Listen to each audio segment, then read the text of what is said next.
تو کہنے لگی آپ کیا کھائیں گے؟ تو میں نے کہا نہ میں کھاؤں گا نہ تو کھائے گی، مہمان جو نبی پاک کا ہے۔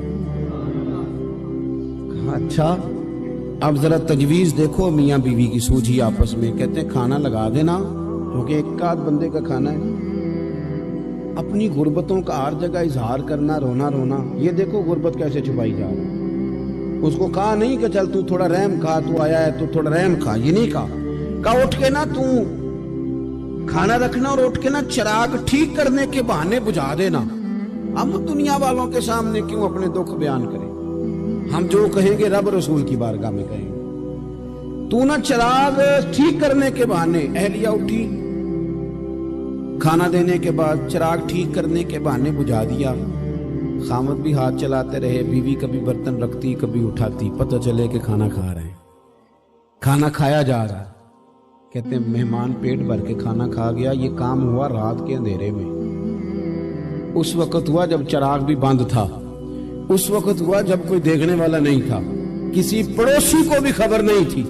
فرماتے ہیں صبح کے اجالے میں اس مہمان کو لے کے مسجد نبوی میں نے قدم رکھا تو نبی کریم نے فرمایا رات جو تم نے کام کیا ہے نا، اسے دیکھ کے میرا رب بڑا مسکرایا ہے، اللہ بڑا مسکرایا ہے۔ اللہ تردامنی پہ شیخ ہماری نہ جائیے، ہم دامن نہ چھوڑ دیں تو فرشتے وضو کریں۔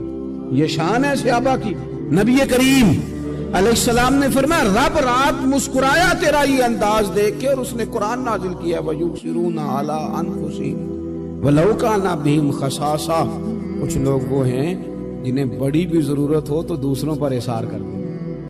اللہ تبارک و تعالیٰ نے انسان کے لیے سارا کچھ بنایا۔ هُوَ الَّذِي خَلَقَ لَكُم مَّا فِي الْأَرْضِ جَمِيعًا، فرمایا زمین میں جو کچھ ہے سارا تیرے لیے بنایا۔ کسی کو آپ نوکری پہ رکھتے ہیں، اس کے ساتھ معاہدہ یہ ہوتا ہے کہ یہ تجھے رہنے کے لیے مکان دیا جائے گا، 3 وقت کا کھانا دیا جائے گا، 2-3 دفعہ پینے کو چائے ملے گی، اور اتنی تنخواہ ہم ہر مہینے تمہیں ادا کریں گے۔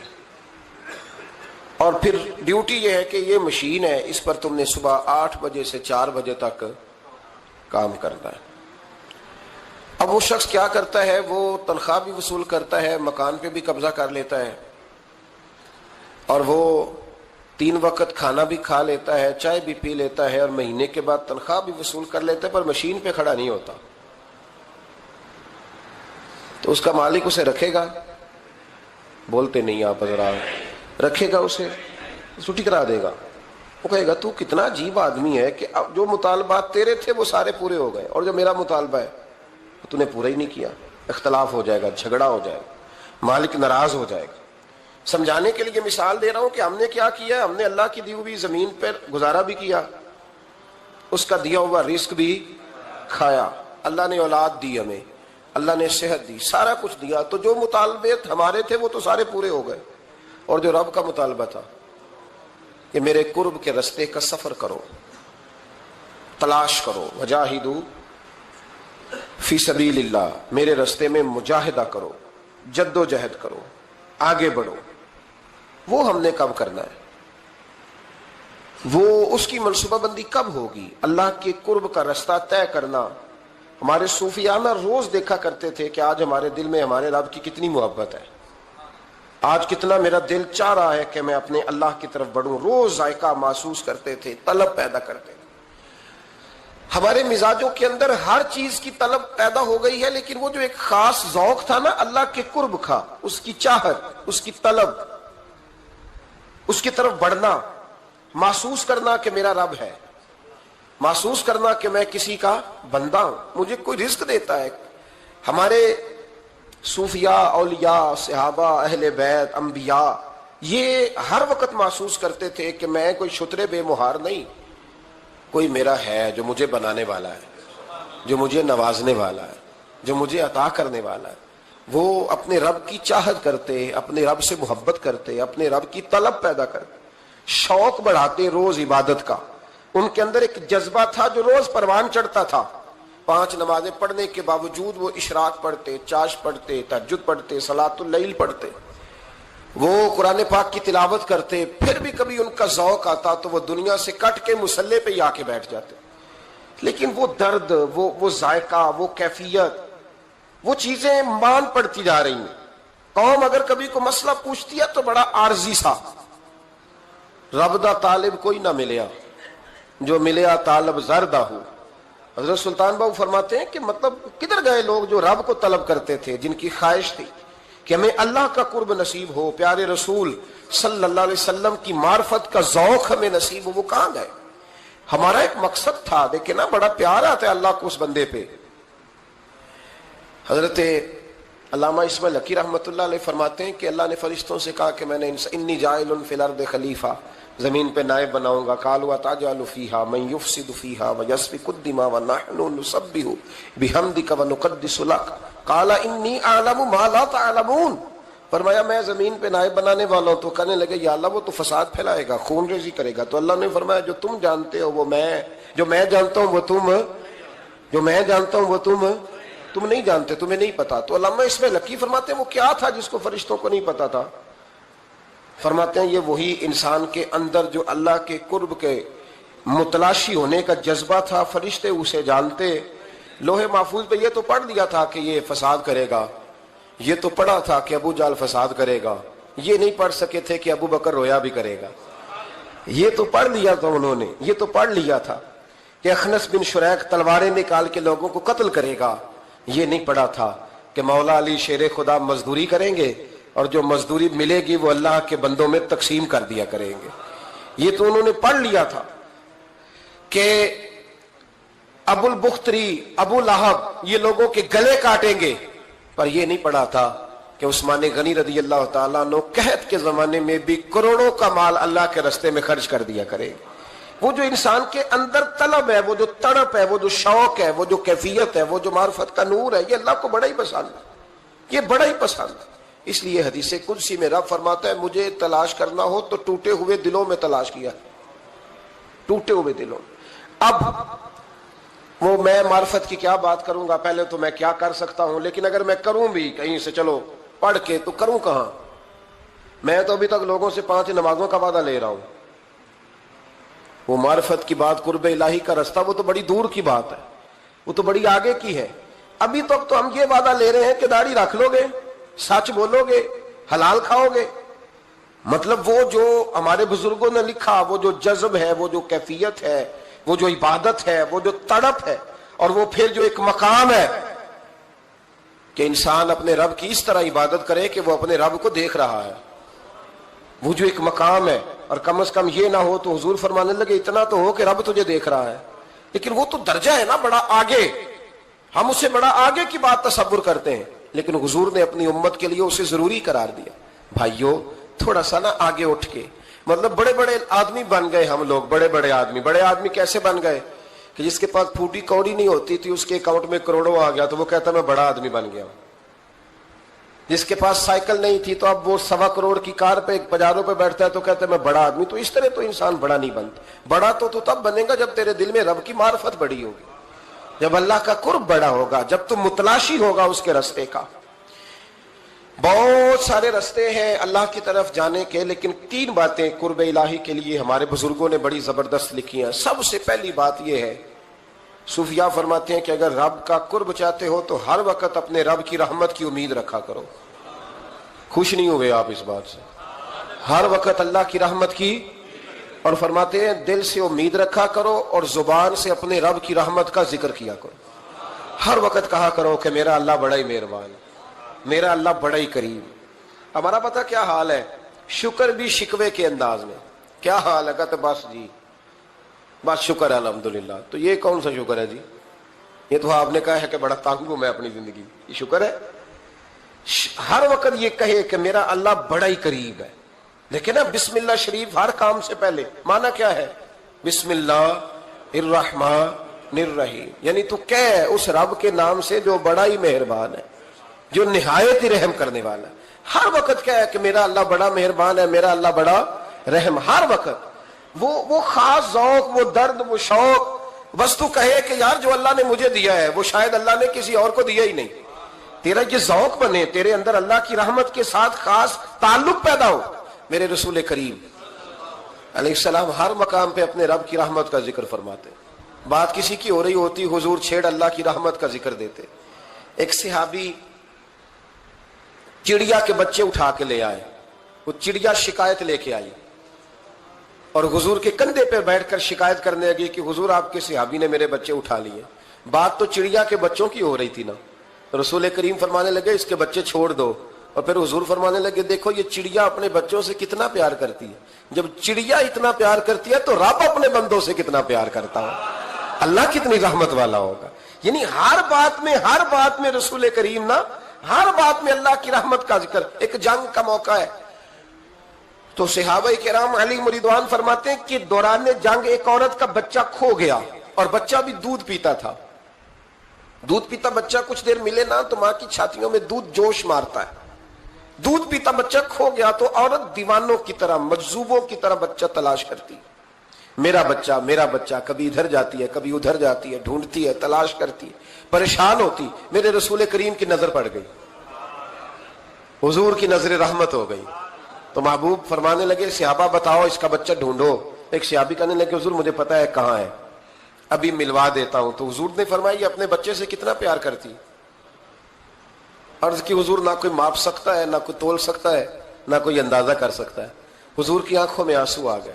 فرمایا ذرا ایک بات تو بتاؤ. یا رسول اللہ پوچھئے. فرمایا اگر اس کا بچہ اسے مل جائے تو یہ اسے آگ میں ڈالے گی. تو صحابہ عرض کرنے لگے حضور ہو ہی نہیں سکتا, یہ تو گرم ہوا نہیں لگنے دے گی.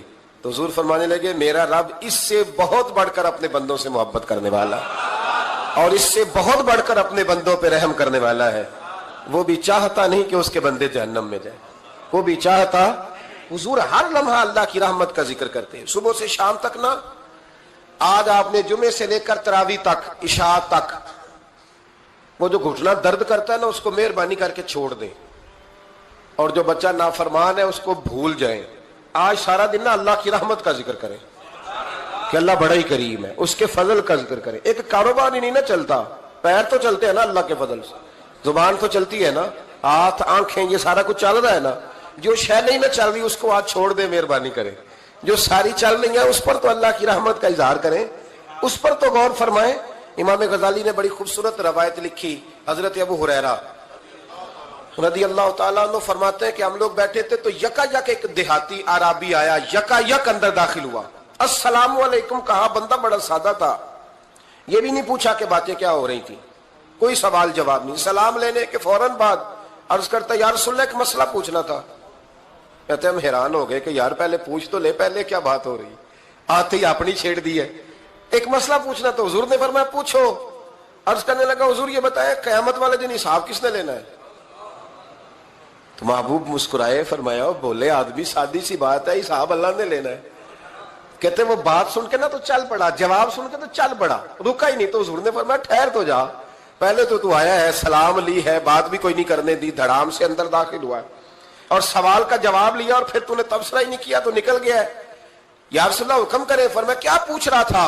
حضور پوچھا ہے کہ حساب کون لے گا. تو حضور فرمانے لگے میں نے بتایا اللہ لے گا. تو بولا کیوں نہیں. کہنے لگا یا رسول اللہ بس اتنا ہی پتہ کرنا تھا, اگر اللہ نے حساب لینا تو پھر ہم نے باچی جانا ہے انشاءاللہ, پھر باچی جانا ہے. تو حضور فرمانے لگے کس طرح. کہنے لگا یا رسول اللہ جب وہ کریم غالب آئے گا نا, جب اس کا غلبہ آئے گا تو وہ بڑا کریم ہے, اس نے معاف ہی کرنا ہے, اس نے معاف ہی کرنا ہے, اس نے کرم ہی کرنا ہے. عدل کرے تے تھر تھر کمبن, عدل کرے تے پھر تھر تھر کمبن اچیاں شانہ والے, تے فضل کرے تے بخشے جاون میرے جائے منہ کالے. فرمایا اس نے معاف ہی کرنا ہے. حضرت ابو ہریرہ کہتے ہیں کہ حضور نے فرمایا ٹھیک ہے تو جا. وہ چلا گیا تو حضور رونے لگے. فرماتے ہیں ہم نے عرض کی حضور کیا ہوا. تو محبوب فرمانے لگے بندہ بڑا سادہ تھا پر بات بڑی کھری کر گیا ہے, بڑی کھری بات کر گیا ہے. کریم جب غالب ہوتا ہے تو معاف ہی فرماتا ہے. تو بھائی سادے لوگوں کو بھی پتا تھا کہ اللہ کی رحمت کی بات. ہمارے گھروں میں, ہماری گفتگو میں, ہمارا ایک دوسرے سے ملنا, ناراض نہ ہونا, مایوسی کی باتیں کرتے ہیں, مایوسی. میں انتظار میں ہوں, میں انتظار میں ہوں کہ کوئی بندہ مجھے ملے اور آ کے کہے میں بڑا راضی ہوں, بتائے اللہ کا شکر کیسے کرنا ہے. میں انتظار میں ہوں. اتنے سالوں میں مجھے بندہ کوئی نہیں ملا, جو ملا اس نے یہی کہا پریشان بڑا ہوں دعا کر دیں. بڑی اذیت ہے, سب سے زیادہ میں ہی تنگ ہوں. کچھ کرے, کوئی وظیفہ بتائیں, کوئی تعویذ دیں, کوئی ملے نا یار, کوئی ملے, کوئی کہے کہ الحمدللہ تعالی. اور میں نے تعلیم کے لیے صرف اور اظہار نعمت کے لیے، تشکر کے لیے کئی دفعہ آپ کے سامنے یہ کہا ہے کہ الحمدللہ جس طرح کے استاد مجھے ملے شاید کسی کو نہ ملے، اور میں نے اظہار تشکر کے طور پر کہا ہے پھر کس طرح کے شاگرد مجھے ملے ہیں اتنے اچھے فرما بردار شاید کسی کو نہ ملے، اور جس طرح کے سادے اور درویش ماں باپ اللہ نے مجھے عطا فرمایا۔ اب تو بڑا تیز لوگوں کا زمانہ ہے نا، شاید کہیں میسر آئے، اور میں کہا کرتا ہوں اتنے فرما بردار مرید بھی نہیں ملتے، لوگ تو کہتے ہیں فرما بردار نہیں ملتے، ہمیں الحمدللہ فرما بردار تابع دار ہر لحاظ سے اچھے ملے۔ اس کی وجہ یہ ہے کہ جیسے مرشد اللہ نے ہمیں عطا فرمایا ایسا کسی کو اللہ نے عطا، تو شکر کریں اللہ کی نعمتوں، شکر کریں۔ بس جہاں بیٹھیں گے جملے ٹوٹیں گے، جہاں بیٹھیں گے پریشانی۔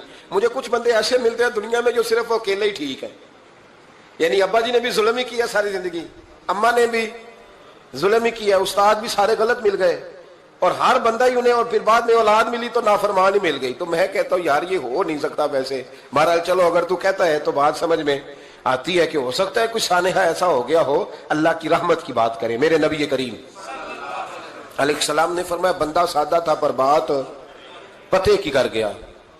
یہاں تک لکھا امام صفوری نے کہ قیامت کے دن اللہ ایک بندے کے لیے دوزخ کا حکم دے گا، بندہ جہنم کی طرف جا رہا ہے، فرشتے زنجیریں ڈال کے کھینچ کر لے جا رہے ہیں، بندہ جا رہا ہے دوزخ کی طرف، فرشتے کھینچتے ہیں تو وہ پھر مڑ کے پیچھے دیکھتا ہے۔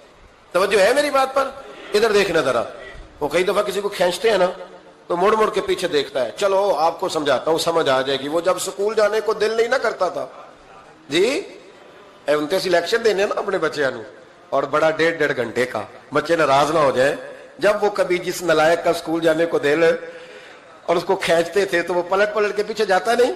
اسی طرح مدرسے میں بھی جب آتے ہیں تو کئی بچے ایسے ہوتے ہیں جو آتے نہیں تو کھینچ کھینچ کے نہیں لے جاتے کئی دفعہ، تو جب کھینچ کے فرشتے جہنم کی طرف لے جا رہے ہیں، کھینچتے ہیں تو پلٹ کے پھر پیچھے دیکھتا ہے، پھر فرشتے کھینچتے ہیں پھر پیچھے دیکھتا ہے، پھر فرشتے، ذرا نظارہ دیکھنا، دوزخ کو لے جا رہے ہیں، پلٹ پلٹ کے اللہ کی طرف دیکھتا ہے، دوزخ کا دروازہ آ گیا، پھر پیچھے دیکھ رہا ہے۔ رب کریم نے فرمایا اسے واپس بلاؤ، رحمت دا دریا الہی، بلاؤ اسے واپس۔ واپس آیا، اللہ نے فرمایا بتا تو پلٹ پلٹ کے کیا دیکھتا تھا؟ ویسے اللہ کو نہیں پتا کیا دیکھ رہا ہے، کیا دیکھ رہا تھا؟ تو رو پڑا، عرض کرنے لگا مالک میرا یقین تھا کہ تو بڑا ہی کریم ہے، اللہ میرا ایمان تھا تو بڑا رحیم ہے، اللہ میرا ذہن تھا تو معاف کرنے والا ہے۔ جب فرشتے کھینچتے تھے نا تو شیطان مجھے کہتا تھا اب تو جہنم میں جائے گا، پر میرا یقین کہتا تھا نہیں، رب نے معاف کر دینا ہے، اللہ نے معافی دے دینی ہے، بخشا جاؤں گا۔ پھر شیطان کہتا تھا جب فرشتے کھینچتے تھے، میں کہتا تھا نہیں معافی مل جائے گی، یا اللہ دوزخ کا دروازہ آ گیا پر میری امید نہیں ٹوٹی، اللہ دروازہ جہنم کا آ گیا پر میری امید نہیں ٹوٹی، اور جب میں نے آخری دفعہ پلٹ کے دیکھا تیری آواز آئی کہ واپس لاؤ، تو میرے اندر سے آواز آئی کہ لے بھئی تیرا یقین جیت گیا ہے، تیرا ایمان جیت گیا ہے، تیرے اندر کی روحانیت کامیاب ہو گئی۔ بندے اور رب کی باتیں ہو رہی ہیں تو فرشتے چپ کر کے کھڑے ہیں، تو رب نے فرمایا تم خاموش کھڑے ہو، عرض کی یا اللہ اب اس کا کرنا کیا ہے؟ فرمایا کرنا کیا ہے؟ جو میری رحمت کی اتنی زیادہ امید رکھے اسے جہنم میں ڈال دوں؟ یہ کیسے ہو سکتا ہے؟ اس کو پکڑو اور میرے فضل کے ساتھ اسے جنت عطا کر دو۔ تو پہلی بات یہ ہے کہ اللہ کی رحمت کی امید رکھیں، صبح سے شام تک کہیں الحمدللہ، کیا کہیں؟ ایک ہوتا ہے تکبر کے طور پر بڑھ کے مارنے کے لیے ذکر کرنا، وہ منع ہے، ڈینگے نہیں مارنی، بلکہ اللہ کی رحمت کا ذکر کریں تشکر کے لب و لہجے، تشکر کے لب و لہجے۔ ہمارے نا لفظوں سے شکوے چھلکتے ہیں، ہمارے جملوں سے چھلکتا ہے کہ ہم پریشان ہیں، ہماری باتوں سے محسوس ہوتا ہے کہ ہم کسی وجہ سے بڑی تکلیف میں ہیں، اس کو نکال دیں۔ جب بندہ اللہ کی رحمت کی امید کرے گا تو اللہ بھی پھر رحمت، فضل اور کرم کے بادل ہی برسائے گا۔ دوسری بات ہمارے بزرگوں نے لکھی ہے، اگر اللہ کے قرب کا رستہ طے کرنا ہے تو وہ اس طرح ملے گا کہ اللہ کے ہر فیصلے پہ راضی ہو جاؤ۔ جہاں اللہ نے مجھے بٹھایا میں راضی ہو جاؤں، جہاں اللہ تبارک و تعالیٰ نے میرے بھائی کو بٹھایا ہے وہاں میرا بھائی راضی ہو، جہاں جہاں اللہ نے ہمیں بٹھایا ہے ہم اس جگہ پہ راضی۔ معاملہ پتہ کیا ہے؟ ہم اپنی مرضی کا فیصلہ چاہتے ہیں، اور مرضی تو اللہ کی چلے گی، مرضی اللہ کی چلے گی۔ میرے رسول کریم علیہ السلام نے صحابہ سے پوچھا تم کون ہو؟ حضور مومن، فرمائی ایمان کی دلیل دو۔ یہ بات مجھ سے کوئی پوچھے تو شاید میں جھگڑا کروں کہ ایمان کی دلیل. حضور نے فرمایا کون ہو؟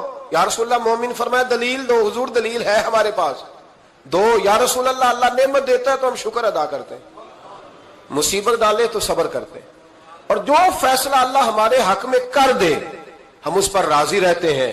میرے محبوب کا چہرہ خوشی سے کھل اٹھا. فرمایا تمہیں مبارک ہو, تم تو واقعی بڑے پکے مومن ہو. تم مومن ہو, اگر اللہ کے فیصلوں پہ راضی رہتے ہو تو پھر تم.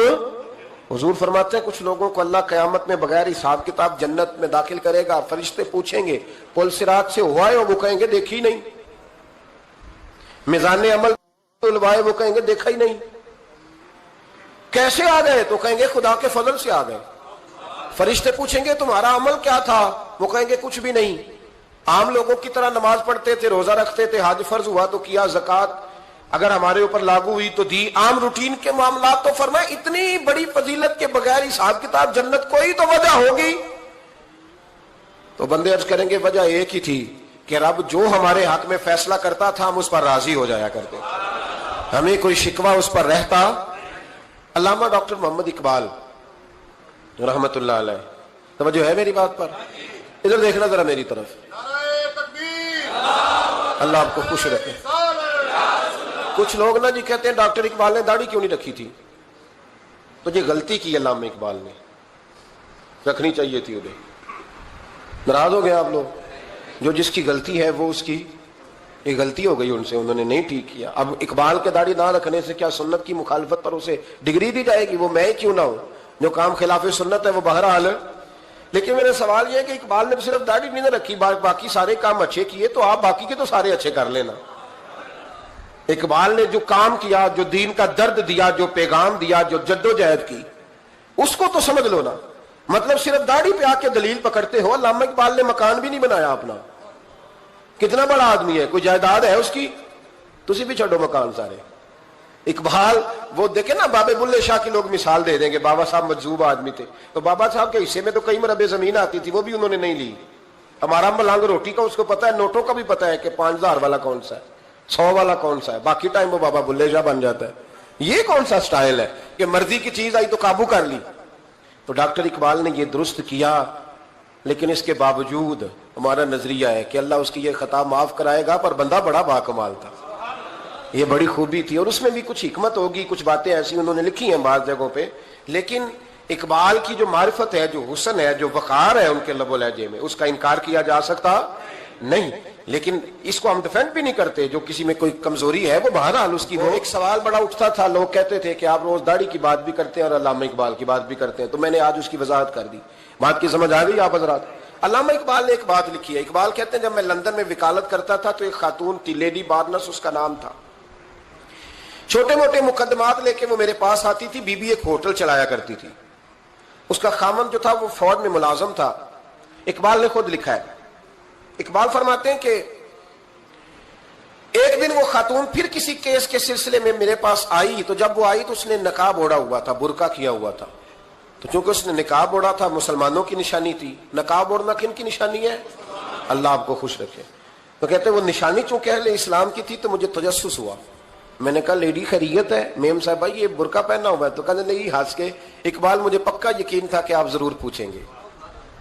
تو میں نے کہا اچھا تو یہ برقع؟ تو کہنے لگی الحمدللہ میں مسلمان ہو گئی.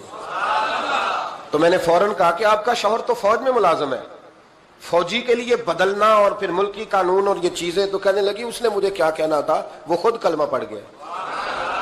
تو کہتی ہیں میں اور متجسس ہوا, وہ کیس کی بات کرتی تو میرا تجسس بڑھ گیا. میں نے کہا تو کیس چھوڑ کے بتا کلمہ کیسے پڑھا؟ تو کہنے لگی اقبال اصل بات یہ ہے کہ میں نا بے اولاد تھی, خامد بھی بڑے اچھے پیسے کماتا, میں خود بھی ہوٹل چلاتی, پر ڈپریشن اور ٹینشن اور بلا وجہ کی پریشانیاں جان نہیں چھوڑ. یہ ٹینشن اور ڈپریشن کا نا مجھے عربی ترجمہ کوئی نہیں ملا. یہ ڈپریشن اور ٹینشن کا نا میں نے تلاش کیا ہے, لیکن مجھے عربی لغت کے اندر ان کے معنی مجھے لگتا ہے کہ اس زمانے میں یہ چیزیں تھی ہی نہیں. ہوتی تو ان کا کوئی نام بھی, یہ آج ہے نا تو اس لیے آج کے زمانے میں ہی نام ہے مفت کا, مفت کی پریشانی. تو کہتی ہے مجھے ٹینشن اور ڈپریشن رہتی تھی ہر وقت, بڑی میں پریشان رہتی تھی. میرے ساتھ ایک عجیب واقعہ ہوا کہ میرے ہوٹل میں نا ایک بابا جی برتن مانجتے تھے,